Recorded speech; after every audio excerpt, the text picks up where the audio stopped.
A'udzubillahissamil-alim minasyaitonirrajim. Bismillahirrahmanirrahim. Assalamualaikum warahmatullahi ta'ala wabarakatuh. Alhamdulillahirabbil alamin wa bihi nasta'in. Wassalatu wassalamu ala asyrafil anbiya'i wal mursalin wa ala alihi wa sahbihi wa man tabi'ahum bi ihsan ila yaumiddin. Subhanaka la ilma lana illa ma 'allamtana innaka antal alimul hakim.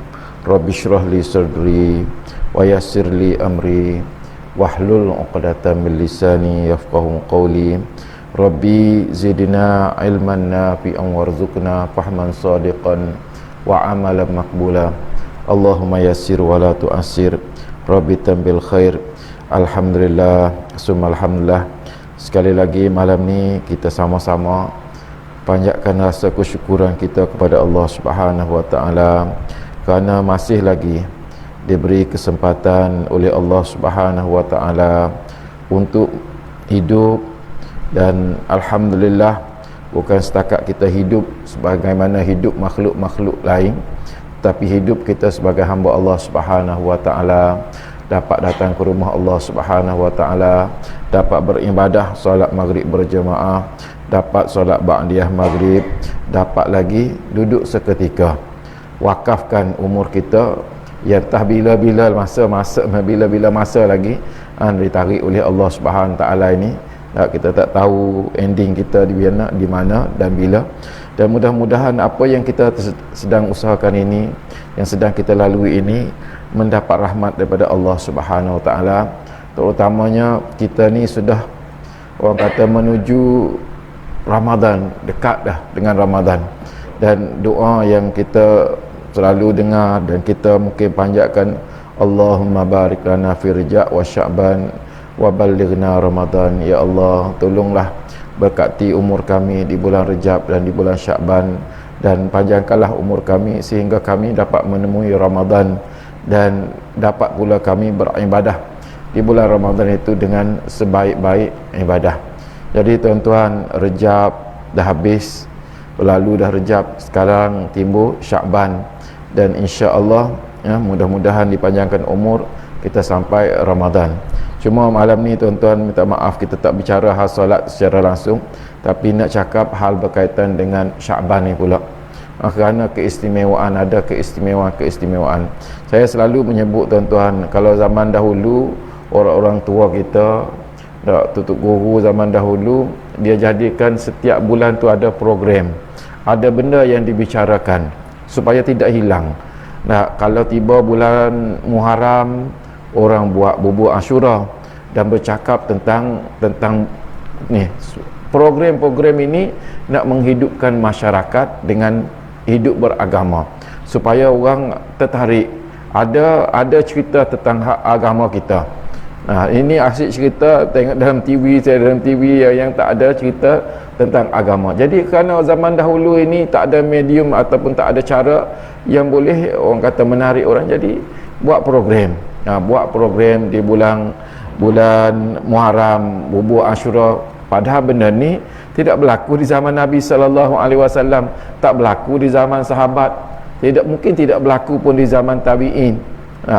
Yang ada mungkin dalam masyarakat kita, bulan Muharram orang sambut, orang buat bubur Ashura, lepas tu bercakap di masjid, buat di masjid, jinak dengan masjid. Lepas tu datang bulan Rabiul Awal, orang bercakap tentang maulud. Maulud sana, maulud sini, buat majlis berselawat sana, berselawat sini. Tiba bulan bulan Rejab, orang buat Isra' Mi'raj sana, Isra' Mi'raj sini. Kalau dulu orang selalu tu pergi, saya masih ingat, rumah ke rumah pergi orang kata untuk sambut Isra' Mi'raj ni, orang bercakap. Malah dikatakan oleh guru-guru dahulu, 15 hari pertama bercakap tentang Isra', 15 hari kedua bercakap tentang Mi'raj. Maknanya dia sentiasa ada pengesian supaya kita ni tidak terlepas daripada agama. Datanglah bulan kita ini, bulan Sya'ban ini, orang kata sambut nisfu Sya'ban. Malah ada orang bercakap tentang kelebihan Syaban. Kalau dulu saya menyebut, kalau bulan Rejab, kalau di Kelantan dulu masa arwah Tok Guru ni Aziz ada dulu, dia buat bulan Rejab itu sebagai bulan solat. Orang bercakap tentang solat, orang buat solat berjamaah, buat buka di tengah bandar Kota Baru tu tempat solat berjamaah. Petang-petang peniaga tutup kedai sekejap, azan kita solat di jalan dia tu. Solat bulan orang solat. Bukan bulan lain tak solat, tapi nak suruh hidup suasana tu solat. Begitu juga bila tiba bulan Syaban ini, ulama-ulama kita ada setengah-setengah daripada orang-orang yang faham tentang sosiologi ataupun tak faham bagaimana nak menarik masyarakat ni. Dia kata bulan ni, bulan Syaban ni bulan kita berselawat. Dulu bersolat, ni tambah sikit berselawat. Berselawat kepada Nabi sallallahu alaihi wasallam. Jadi anjuran ulama-ulama ialah di bulan Syaban ini kita perbanyakkan berselawat kepada Nabi sallallahu alaihi wasallam. Walaupun secara zahir hadisnya tak ada suruh berselawat kepada ya ayyuhallazina amanu sallu alaihi wasallam, ya ayyuhallazina amanu, ayat yang kita selalu bersebut dia jemaat tu, innallaha wa malaikatahu yusalluna 'alan nabi, ya ayyuhallazina amanu sallu alaihi wasallimu taslima. Dikatakan bahawa ayat ini wallahu alam, saya dengar saya tak buat kajian lah daripada kitabnya, dikatakan bahawa ayat ini pun turun di bulan Syaban. Perintah Allah Subhanahu wa taala supaya berselawat kepada Nabi, ya ayyuhallazina amanu, wahai orang-orang yang beriman, sallu alaihi, berselawatlah kamu kepada atasnya, kepada Nabi sallallahu alaihi wasallam, wasallimu taslima, sebagaimana selawat dan salam itu. Allah mula dengan diri dia berselawat. Jadi tuan-tuan, yang nak di-highlightkan di bulan ini ialah berselawat kepada Nabi sallallahu alaihi wasallam sebanyak-banyaknya. Dan kita pun sudah sampai 10 hari dah, 10 hari dah bulan Syaban ini. Ada baki lagi 20 hari, lebih kurang lah, tak tengok kalender secara tepat. Jadi kita ni perbanyakkan selawat. Jadikan bulan ini bulan kita memperbanyakkan selawat kepada Nabi sallallahu alaihi wasallam. Bukan bermaksud bulan lain tu kita tidak berselawat. Kita berselawat juga, tetapi bulan ini jadikan satu program kita supaya ada masanya. Ni bulan ni kita berselawat sikit-sikit, Allahumma salli ala Muhammad wa ala ali Muhammad, Allahumma salli ala sayyidina Muhammad wa ala ali sayyidina Muhammad. Nak panjang lagi, Allahumma salli ala sayyidina Muhammad wa ala ali sayyidina Muhammad kama sallaita ala sayyidina Ibrahim wa ala ali sayyidina Ibrahim wa barik ala, sebagaimana selawat Ibrahimiyah yang kita selawat dalam sembahyang itu. Jadi jadikan satu kebiasaan kita begitu, dan jadikan satu kebiasaan keluarga kita juga. Kita ni jom kita selawat lagi ni, katalah contohnya 100 pagi 100 petang. Lepas tu tambah lagi, ni bulan Syaban ni bulan kita banyakkan selawat, tambahlah jadi 200 kah. Kalau rajin lagi tambah jadi 500 kah. 500 pagi, 500 siang, 500 malam. Tuan-tuan, kalau nak 500 siang 500 malam, kalau ikut logiknya lah, kalau kita kira sebenar-benarnya, Allahumma salli ala Muhammad wa ala ali Muhammad, berapa saat agak-agak?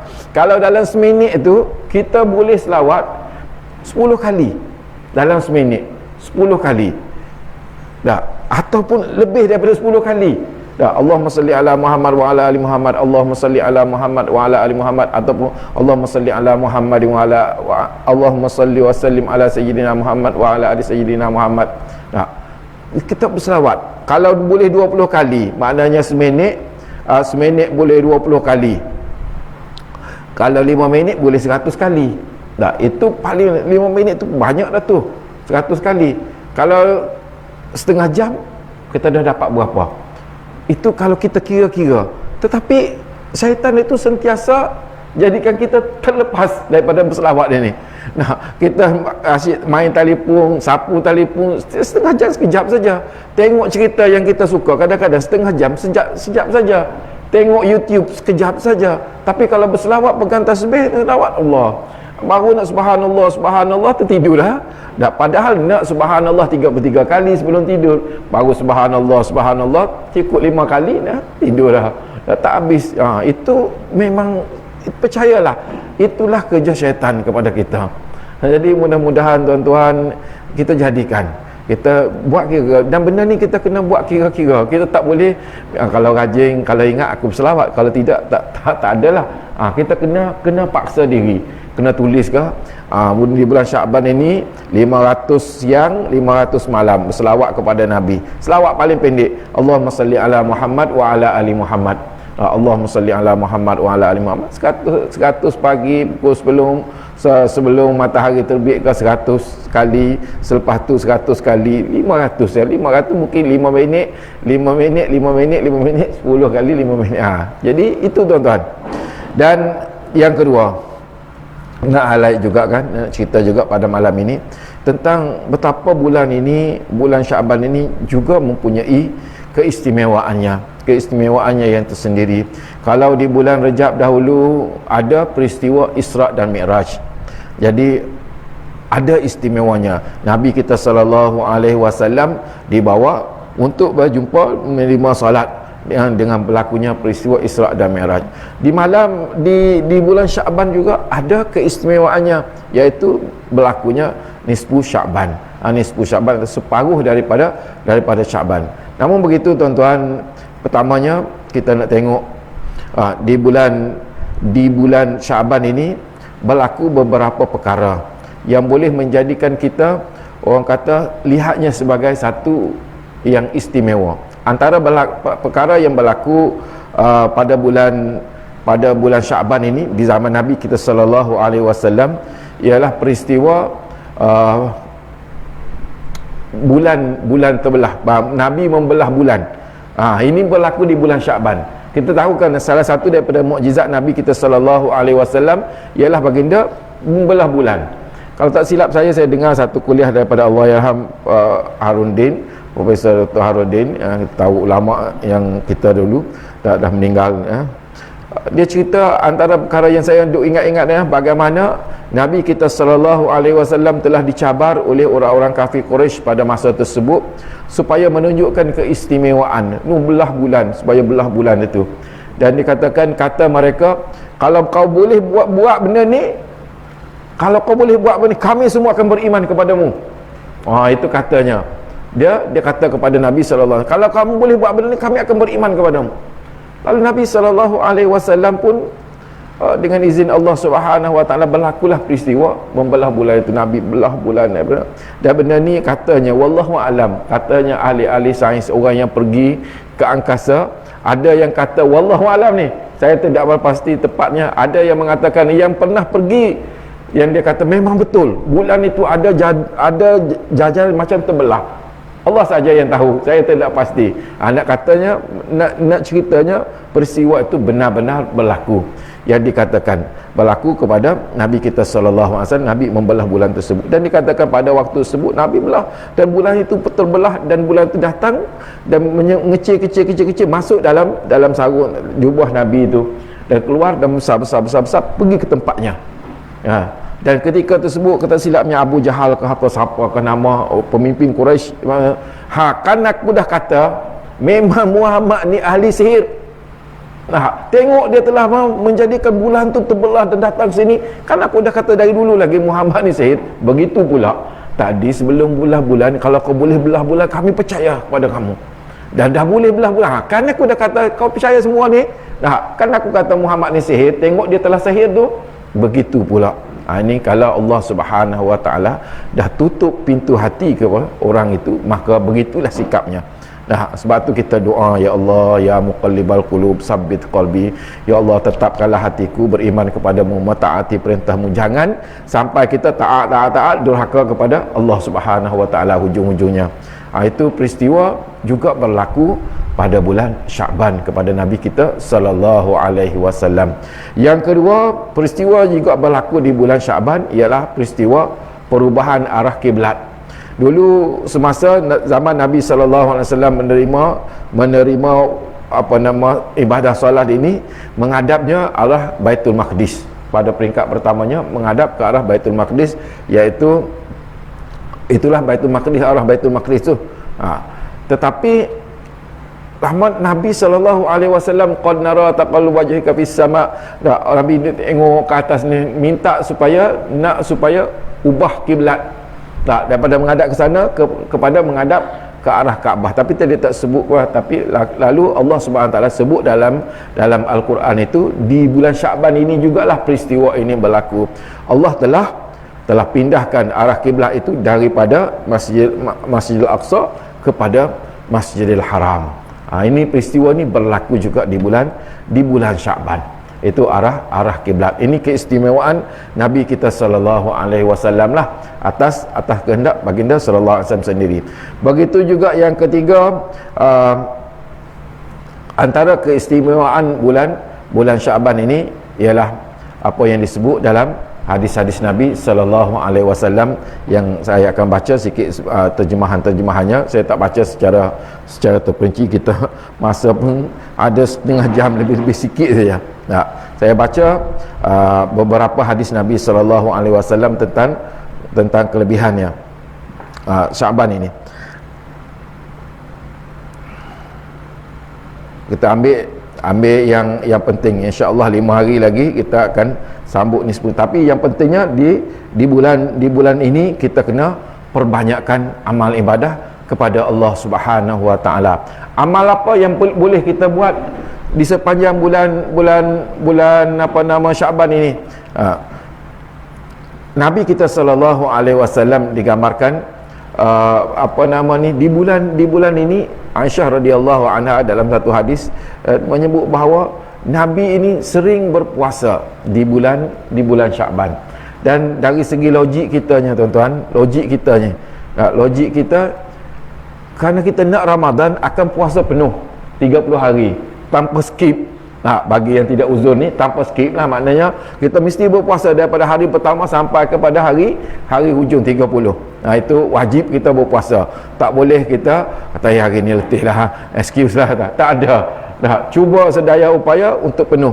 Jadi untuk dapat penuh ini, maka ketika tersebut kita kena ada latihan. Dan latihan itulah yang dilakukan di bulan Rajab dan di bulan Sya'ban. Dan Nabi kita sallallahu alaihi wasallam dikatakan banyak sangat berpuasa di bulan Sya'ban ini.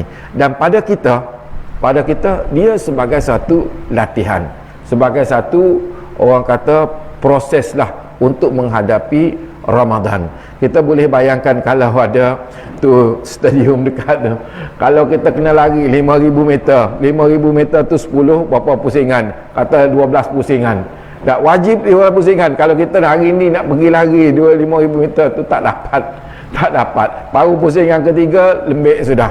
Jadi kita perlu kepada mula-mula jalan kaki, lepas tu jalan laju sikit, mula-mula 3 pusingan, lepas tu naik 5 pusingan, lepas tu baru sampai hari kejadian sebenar, insya-Allah bolehlah begitu. Jadi tuan-tuan, bila Nabi kita sallallahu alaihi wasallam banyak berpuasa di bulan Syaban, kita pun kalau boleh ada latihan-latihan berpuasa di bulan Syaban. Begitu juga pada anak-anak kita lah. Saya ingat dah sebut dah pada 2 minggu lepas, bagaimana di bulan ini kita kena balik tanya anak-anak, isteri dan anak-anak kita yang perempuan terutamanya, yang uzur di bulan Ramadan dahulu tahun lepas, dah ganti habis ke belum puasa.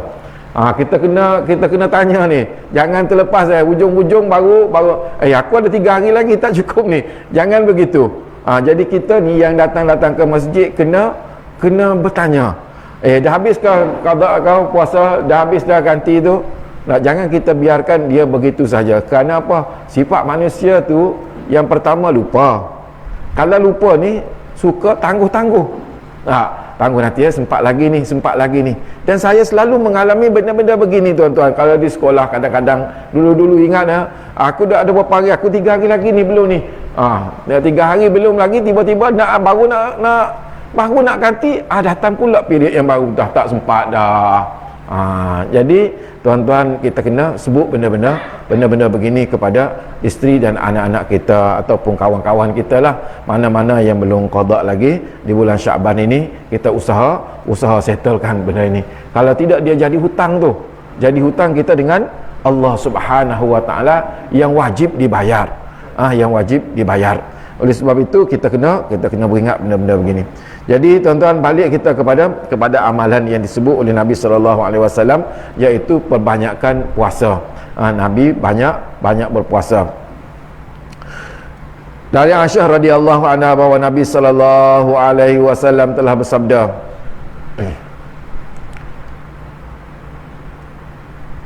sesungguhnya Allah ini di bulan mana hadis yang cerita tentang puasa tu, saya dah baca begitu. Saya baca tentang nisfu Syaban itu sendiri. Dari Aisyah, dari Abu Musa al-Asy'ari radhiyallahu anhu bahawa Nabi sallallahu alaihi wasallam sabda, sesungguhnya Allah Subhanahu wa taala melihat pada malam nisfu Syaban itu, kemudian mengampuni semua makhluknya kecuali orang syirik dan orang yang bermusuhan. Salah satu daripada keistimewaan yang terkandung di dalam bulan Syaban ini ialah pada nisfu Syaban itu sendiri, pertengahan bulan Syaban itu sendiri. Kalau dulu-dulu orang sangat-sangat meraihkan ini, ingat kalau dulu-dululah, saya ingat masa kecil-kecil dulu, kalau ini bawa sajian makanan, ada rumah ni hantar dulu pakai taklam pakai hantar ini kuih, mungkin karipap, ini mungkin apam balik, ini mungkin ini bawa datang ke masjid. Kanak-kanak pun ramai masa tu, jadi kita yang budak-budak ni seronok lah, tak dapat makan yang dapat masa tu, tak fikir apa-apa pun. Orang bersedekah, jadi malam-malam itu malam orang bersedekah, malam orang beribadah, malam berselawat, malam baca Quran, malam berzikir, malam bersolat. Jadi nisfu Syaban. Apa kata Nabi sallallahu alaihi wasallam tadi? Di malam nisfu Syaban itu sendiri mempunyai keistimewaan sebagaimana di malam Lailatul Qadar, di malam Lailatul Qadar untuk bulan Ramadan, malam Isra dan Mi'raj untuk bulan Rejab. Jadi bulan Rejab ada istimewanya, bulan Syaban ada istimewanya, bulan Ramadan ada istimewanya. Apa istimewanya bulan Syaban ini? Di pertengahan bulan Syaban, iaitu kita sebut nisfu Syaban, Nabi sallallahu alaihi wasallam menerusi hadis yang saya baca tadi, iaitu Allah Subhanahu wa taala melihat secara khusus pada malam nisfu Syaban ini. Adakah Allah Subhanahu wa taala tidak lihat kita sekarang? Lihat kita. Tak lihat. Memang Allah Taala Maha melihat, tahu daripada sekecil-kecilnya sehingga sebesar-besarnya. Tak, zahir dan batin Allah Subhanahu wa taala nampak. Tapi kenapa Nabi sebut begini? Nak sebut bahawa perhatian khusus Allah Subhanahu wa taala dengan istimewa pada malam nisfu Syaban. Apa yang istimewanya? Iaitu Allah Subhanahu wa taala melihat dengan keampunan. Iaitu Allah tengok, ni siapa ni nak minta ampun ni, aku akan ampuni. Diampuni semua dosa-dosa orang-orang yang memohon keampunan, kecuali ada dua saja kategori orang yang tidak mendapat pengampunan Allah Subhanahu wa taala. Siapa orang yang tidak mendapat pengampunan ini? Iaitu orang yang syirik kepada Allah Subhanahu wa taala dan orang yang bermusuhan. Dalam hatinya ada permusuhan, dendam, benci, tak puas hati, yang memutuskan hubungan. Ini orang yang tidak mendapat pengampunan Allah Subhanahu wa taala. Jadi tuan-tuan, kita ni boleh dah mula daripada sekarang ni tengok diri. Yang pertama sekali, kita nak dapat pengampunan Allah Subhanahu wa taala itu sebenar-benar. Nah, ini adalah satu orang kata peluang kita untuk mendapat sesuatu yang istimewa. Jadi oleh sebab itu, dari sekarang kita cuba sedaya upaya kita cek semula, muhasabah. Ada tak benda-benda syirik yang berlaku pada diri aku? Syirik khafi, syirik jali. Syirik khafi ni benda yang complicated dalam hati. Ada dah sifat riya, sifat ujub, sifat sum'ah, sifat takabur. Maknanya ibadah kita rasa kita lebih baik daripada orang. Ada tak? Adakah kita nak menunjuk kita ni baik? Adakah kita nak suruh orang tahu kita ni baik? Kadang-kadang benda-benda begitu kita kena jaga tu, sebab takut-takut ada benda tu berlaku pada kita. Dan sifat kita manusia ni tuan-tuan, ya memang sifat kita ni kadang-kadang kita tak sedar yang kita buat itu mendatangkan kemurkaan Allah Subhanahu wa taala. Ya, kita memang kita solat berjamaah, kita solat sunat qabliyah, solat sunat ba'diyah, kita baca Quran, kita berzikir. Tapi kalau ada tiba-tibalah kita lalu datang berjamaah, Nak datang sana ke masjid, tiba-tiba tengok kawan kita masih lagi duduk masuk kereta, tiba-tiba tengok kawan kita masih lagi duduk di tangga, masa tengok kawan kita duduk main handphone lagi. Ish, dah tua-tua pun tak main insaf lagi ke. Wah, datang dalam hati kita begitu. Nah, kadang-kadang benda-benda begitu syaitan itu masuk menjadikan kita rasa, tengok rasa kita ni, aku ni alhamdulillah lah datang ke masjid. Kita tak tahu ending kitanya bagaimana. Jangan kita rasa kita ni lebih baik daripada orang, kerana lebih baik daripada orang, perasaan itu membuka satu pintu daripada pintu-pintu syaitan kepada kita. Ingat, kita tak tahu ending kita macam mana. Jadi rasalah syukur kita kepada Allah SWT. Jangan rasa lebih baik daripada orang lain, kerana rasa lebih baik daripada orang lain itu adalah penipu daripada syaitan, tipuan daripada syaitan. Begitu juga tuan-tuan, itu syirik khafi. Tapi yang sebut syirik jalil, syirik jalil ini pun kadang-kadang kita tidak sedar. Kita tak sedar macam mana kadang-kadang kepercayaan kita kepada benda-benda karuk-maruk, benda-benda tahyul, benda-benda yang khurafat, benda-benda yang orang kata ini, kita orang Melayu terkenal dengan warisan-warisan zaman dahulu kala. Ini ni keris ni, kau jangan main-main, kau jangan langkah. Tak, kalau bapak mati nanti setiap malam Selasa perasap dia, setiap malam Jumaat mandi dengan air limau. Tak, setiap ni ada pesan macam-macam. Kau jangan sebarang ni. Ini waris daripada ni keturunan moyang kita dulu ni. Ini boleh terbang ni. Berdiri pula kena ada benda pelik-pelik pula, kita pun ya Allah percaya. Kita jangan terperangkap ini tuan-tuan. Tak, la haula wala quwwata illa billah. Tidak ada daya upaya kecuali Allah Subhanahu wa taala. Bukan keris ini ada kuasa, bukan keris ni istimewa tak, tetapi Allah Subhanahu wa taala lah. Kalau ada pun benda ajaib pada dia itu, ingat dia dengan izin Allah Subhanahu wa taala, bukan kerana semata-mata keris itu. Ataupun kalau ada batu permata, ada benda ni simpanan kita, bukan salah pada benda itu tuan-tuan, salah keyakinan kita. Takut kita terjebak dengan tipu daya itu. Dan maklumlah, iblis ini perkara yang paling dia cuba sedaya upaya ialah supaya mensyirikkan Allah Subhanahu taala. Memang datang solat, memang baca Quran, memang berzikir, memang tapi benda ni pun aku jangan main-main. Jangan main-main, itulah yang jadi kita terperangkap. Itu kita kena beringat syirik dengan Allah Subhanahu wa taala. Yang kedua yang disebut ialah musahin, orang-orang yang bermusuhan. Orang yang bermusuhan ini ada perasaan dalam diri mereka keegoan. Tak mahu, aku tak akan tegur sampai mati. Aku ni kes apa, bendanya simple saja. Bendanya kerana tertukar selipar je, tapi kerana punya ego ni sampai begitu sekali. Nah, kerana ego ni, nah, yang ni pun ego, yang ni pun ego. Aku tak akan tegur sampai mati, aku tak akan maaf sampai mati. Nah, begitu begini. Ingat, kita akan menjadi manusia yang sangat rugi. Kenapa?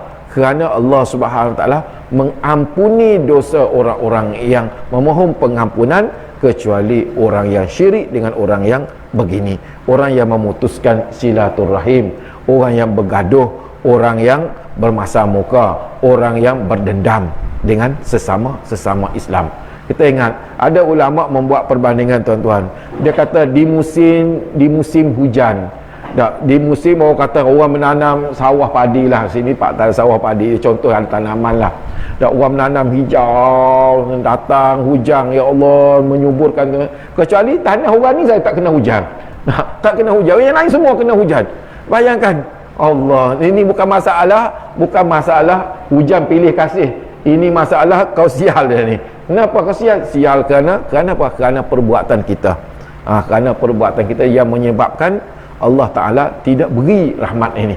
Jadi oleh sebab itu kita perbaiki tuan-tuan. Saya pernah ada orang cerita, orang zaman dahulu lah, masa saya sekolah-sekolah dulu, cerita di Kelantan tu ada orang tanam tembakau. Memang orang Kelantan dulu tanam tembakau. Tanam tembakau. Jadi tembakau ni ditanam betul luas sekali, dan tanah-tanah ada pada satu kali tu dikatakan bahawa hujan turun. Ni tanah A, tanah A, tanah B. Hujan turun di tanah ini tak kena. Hulu tangan macam tu, sini tak basah, sini boleh tak turun hujan sini, tak kena hujan. Tuan-tuan, kita boleh bayangkan kalau begitu hujan pun pilih. pilih nak turun di tanah mana yang sesuai. Kalau begitulah Allah Ta'ala punya kerja yang boleh buat sama begitu sekali, maka beringatlah tuan-tuan, apabila kita ada satu perasaan ego dalam diri ni, yang sebab bergaduh ni kerana ego masing-masing lah sebenarnya, kerana sifat masing-masing nak tunjuk lebih. Tak kira lah dia tu ustaz ke, dia tu guru ke, dia tu orang kampung ke, dia ni orang biasa ke, tidak. Dia bukan kira masalah orang ni. Ini masalah benda dalaman ini, dia tak nampak siapa-siapa tuan-tuan. Kadang-kadang sebab itulah kita tengok ada orang-orang yang dah ada alim ulama tapi bermasa muka. Ada orang yang dah alim ulama tapi ada sifat dengki, jatuh menjatuh. Ada orang tu glamour dalam TV tu, bukan main lagi kan. Nak tu dengki tu ustaz TV tu. Kita pun letak gelaran macam-macam. Kenapa? Kerana kita tak masuk TV. Kalau kita masuk TV juga, kita tak apalah. Kadang-kadang benda-benda begini ada orang mengkritik di antara satu sama lain. Kenapa? Kerana ego itu tadi. Jadi tuan-tuan jaga, beringat, orang yang rugi ialah orang yang tidak mendapat pengampunan Allah Subhanahu Wa Taala di malam orang lain semua dapat pengampunan. Jadi oleh sebab itu tuan-tuan, berusahalah kita cek diri kita, tengok ada tak satu benda yang aku ni ada masalah dengan orang, ada masalah dengan siapa-siapa, sama ada dengan adik-beradik kita sekalipun, kadang-kadang dengan ibu bapa kita, dengan adik-beradik kita, dengan jiran tetangga kita, dengan sahabat andai kita. Tengok ada tak satu benda yang kita dendam, kita tak puas hati, aku tak akan maaf sampai ke mati. Itu kena jaga. Kena jaga benda ini dan boleh kita perbaiki. Dan dalam satu hadis Nabi SAW menyebut bahawa kita disuruh menyambung silaturahim. Disuruh kita menyambung silaturahim. Dan menyambung silaturahim yang paling baik ialah menyambung silaturahim dengan orang yang memutuskannya. Ni payah tuan-tuan, cakap senang. Kalau kita bawa pergi ziarah pakcik makcik kita ke adik-beradik kita yang memang kita rapat dengan dia, itu standard biasa tak, alhamdulillah lah. Mana kalau kita boleh begitu. Tetapi kita nak pergi bagi hadiah, nak pergi ziarah orang yang maki hamun kita, orang yang tak suka dengan kita, orang selalu umpat keji kita. Tiba-tiba kita bawa pergi hadiah ni ada buah kurma ni untuk bulan puasa ni, saya nak kita nak bagi tu tuan-tuan, payah. Sebab tu Nabi kita SAW sebut, bila kita boleh buat benda ni, menyambung orang yang memutuskan dengan kita, maka ketika tersebut kita benar-benar orang yang menyambung silaturahim. Mencabar tu bukan perkara yang sesenang disebut ini tuan-tuan. Sebab apa? Sebab benda ini benar-benar mendapat rahmat daripada Allah Subhanahu Wa Taala. Tuhan kita Maha Pengasih, Maha Penyayang, dan kita Maha Pengasih, Maha Penyayang ini diungkap dalam setiap Bismillahirrahmanirrahim, Alhamdulillahirabbil alamin, sebut lagi Ar-Rahmanir-Rahim lagi. Nak suruh dalam hidup kita ni Rahman Rahim, Maha Pengasih Penyayang, maknanya biar ada sifat ini. Wa ma arsalnaka illa rahmatan lil alamin. Nabi kita sallallahu alaihi wasallam diutuskan untuk membawa rahmat kepada sekalian alam. Mana ketika tersebut tuan-tuan, kita fikir aku ni menjadi masalah kepada orang ke, menjadi rahmat kepada orang. Kadang-kadang kita berfikir kita kadang-kadang punca daripada kita orang bergaduh, punca daripada sebab kita banyak berlaku benda-benda yang buruk. Kita baiki diri kita tuan-tuan dan ambil kesempatan di bulan Syaban ini untuk kita perbaiki hubungan dengan sebaik-baiknya, dengan harapan mudah-mudahan bila tiba nisfu Syaban nanti kita bangun beribadah kepada Allah SWT, sama ada solat sunat, solat taubat, solat apa-apa buat, dan begitu juga kita buat amalan-amalan yang lain, dan kita nak harapkan Allah SWT mengampuni dosa-dosa kita. Kerana keampunan daripada Allah Subhanahu Wa Taala itu benar-benar memberi erti kepada kehidupan kita di hari akhirat nanti. Jangan kita terlepas pengampunan. Dalam satu hadis Nabi sallallahu alaihi wasallam menyebut bahawa sesungguhnya Allah Subhanahu Wa Taala turun ke langit dunia pada malam nisfu Syaban, kemudian mengampuni sebanyak bulu bulu sebanyak bulu kambing. Nabi jangan kira bulu kambing tuan-tuan. Nak kira bulu kambing tu berapa tak boleh kira. Nak cuma Nabi buat perbandingan sebab lawan Arab dah nak kira banyak mana, bukan boleh kira 1 trilion 1 bilion, bukan dia ada angka begitu nak fikir bulu kambing sebanyak bulu kambing. Nak cerita banyaknya pengampunan yang Allah SWT bagi kepada sesiapa saja yang memohon pengampunan pada malam nisfu Syaban. Jadi usahakanlah supaya kita mendapat pengampunan Allah Subhanahu Wa Taala di malam nisfu Syaban. Di sepanjang bulan Syaban ni berusaha tuan-tuan, berusaha untuk beribadah kepada Allah Subhanahu Wa Taala. Setakat itulah dapat kita kongsi pada malam ini. Banyak perkara sebenarnya yang nak disebut berkaitan dengannya, tetapi yang pokoknya bulan ini bulan kita perbanyakkan selawat kepada Nabi. Bulan ini bulan kita memperbaiki hati kita dengan Allah Subhanahu Wa Taala, perbaiki hubungan kita dengan sesama manusia. Jadi mudah-mudahan kita dapat beramal dan perpanjangkan kepada orang lain juga apa yang baik datang daripada Allah Subhanahu Wa Taala. Yang lemah itu mohon ampun dan maaf atas kelemahan ilmu saya. Aqulu qouli hadza wa astaghfirullahalazim li wa lakum.